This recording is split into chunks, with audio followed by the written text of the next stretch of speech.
So I wanted to make a quick video on a very particular subject regarding World of Warcraft. I've been enjoying the game so much lately, and I've been trying to figure out why is it that I enjoy the game so much? Why do people play this game 8 hours per day sometimes and just get lost into this world of fantasy and archetypes and grinding and all these things that maybe they are not so healthy for people?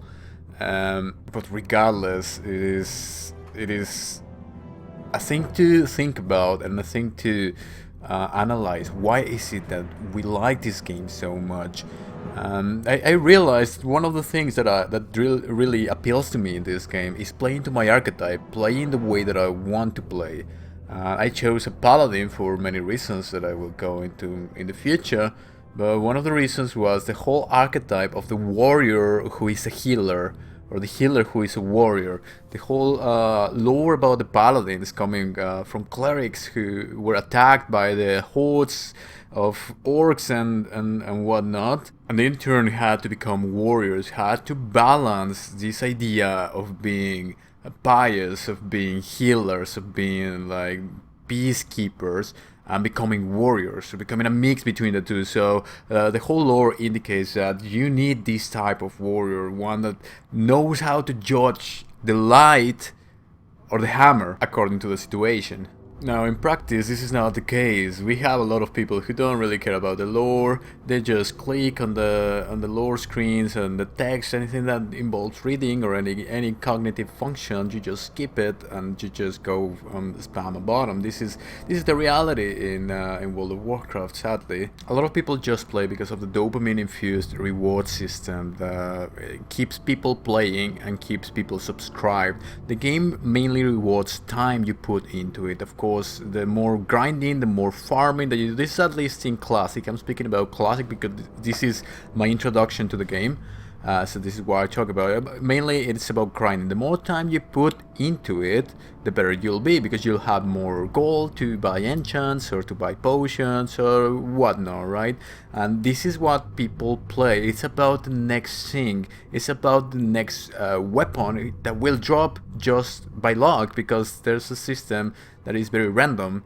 It depends on how much you do it. Now, at the same time, the game pushes you to find people that are like-minded, that want the same thing as you, and to form communities with them, so you can run these instances with them and become better as a team. I believe this was the idea behind Classic. You go with a party of adventurers and you conquer dungeons first, and there's a 10-man dungeon, then there's the raid. It was a bit of a skip, right? And then realized that a raid of 40 people can be quite complicated, so they reduced that to 20 people. But the idea is the same. You connect to these people, you create this community, and you play with them, because that is fun. It's fun to just joke around, to just do nonsense and just whatever, right? And at the same time, you might get that weapon that is gonna make you better in that community you build, in that microcosm of society, of a social structure that you have built. You're gonna be better at whatever you do in it. You're gonna be better because a better piece of equipment drops. In a sense, gaining this equipment, this gear, gives you status. Gives you status in this microcosm of society structure that you built within the game. So you're gaining status whenever you gain this gear, and this is what keeps you coming back. This is that dopamine you feel about being useful in the group. This is a very interesting social dynamic, and in my opinion, this is where the whole confusion begins, because people think that they feel good because they are quote-unquote good at the game, or they have this piece of equipment or gear, or they gain this, the next best thing, right? And it's a basic human trait about being part of a community, and people don't realize this. This is why there's so much pogging. This is why they're not happy no matter what they gain. They always want the next best thing, because they don't realize that their dopamine infusion lies in the status gained within their community. So this is why a lot of people say that the game is not fun without friends. And this is one of the reasons why people wanted to recreate the classic experience, because the game pushes you to get this community, or this simulated sense of community that the game provides. And the problem that happened in modern World of Warcraft is that even the developers thought that it was about the rewards, that it was about the grind. And as it turns out, the grind is meaningless without being part of a community. This is why you wouldn't grind something in a single player video game. Now, this confusion to what truly adds value to the game and adds meaning for people has led to a lot of bad practices. This is why there's the gating phenomena, where people are gated. They need a specific thing to participate, or they need to do something very specific or grind for something to join a guild or whatever, because people are obsessed with efficiency. They are obsessed about this idea of getting that next best thing. And a lot of people think that this is the purpose of World of Warcraft, this grind. And it's sad to see some people leave the game because of this, because they are casuals, or they're not willing to do a specific grind, or they don't feel comfortable with playing a specific way that they are supposed to be playing a game that they bought, a game that they pay monthly with their own money to play. Okay, so if the game is not about this efficiency and about this next best thing, at least not purely, then what is the game about? In my opinion, what keeps me in the game is the archetype. As I said at the beginning, it's about the lore. For me, it's about being a paladin. And, I was told that as a paladin I couldn't do certain things, and I was not supposed to do certain other things because the game or whatever, or the efficiency or whatnot. And I have been so blessed by the light to have joined a great guild with a great group of people that allow me to play the game as I want. They don't require a lot of things. I was about to quit the game when I learned that I needed to buy fire potions, and to buy this and that, and to get a specific piece of equipment. And I remember there was one guy who was asking from specific players to wear a specific item that was supposed to be good, and it's like, no, even the game suggests otherwise. It's your efficiency, it's your own equivocation about what the meaning of the game is that has put these silly standards that they are recorded in the logs, and are the quote-unquote meta of the game. It's so ridiculous to me. And as I said, I was about to quit the game, and I was blessed to find a guild that allowed me to play my role as I wanted to play, because at the end of the day, shit gets done. And I follow the logs. I know that I'm not being carried. I am being carried sometimes, but some other times I am not. I am using everything that the game puts to my disposal, playing the archetype that the game offers me. For example, right here in these clips, I stopped just standing and using flash of light, and I decided to choose a specific ability for paladins that allow you to gain your mana back while you hit a mob. And guess what? It works!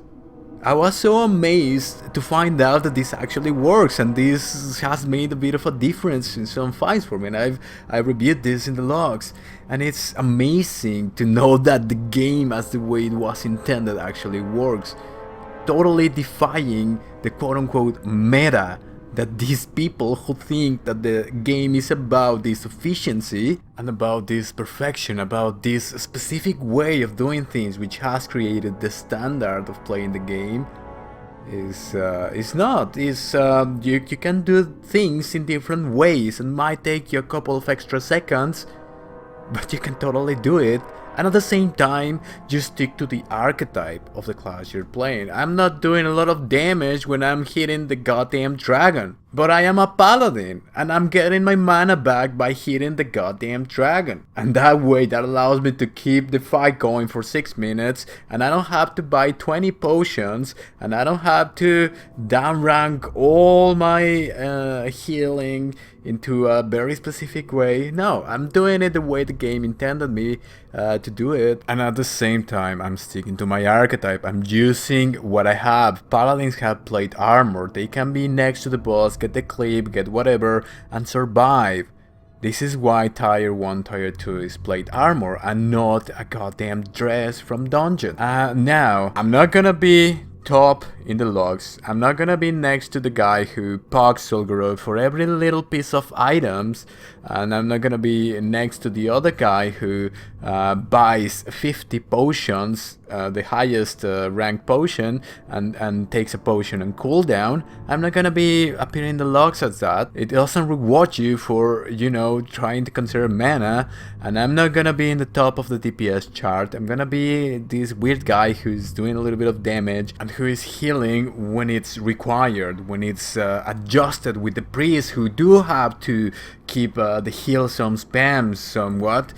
But I'm sticking to my archetype, and I think if more paladins were allowed to stick to their archetype and not be forced to put on a dress, spam the same ability, and be called quote-unquote meme spec, we wouldn't have a shortage of healers in the game. The developers placed all these little pieces within the game to fill an archetype, to fill a role within this social structure that you create within the game. All the efficiency, all the logs, all of that nonsense came after, and it didn't come from the developers.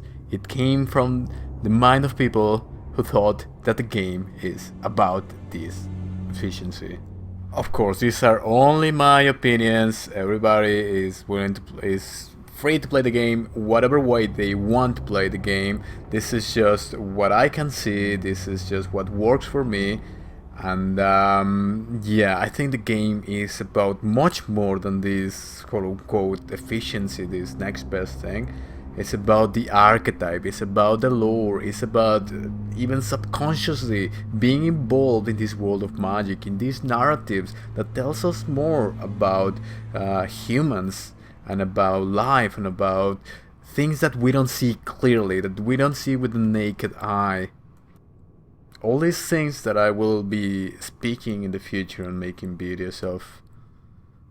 If you made it so far, thank you so much for watching. You can follow me on Facebook and Twitch at Belix the Paladin. And I'll see you in the next one.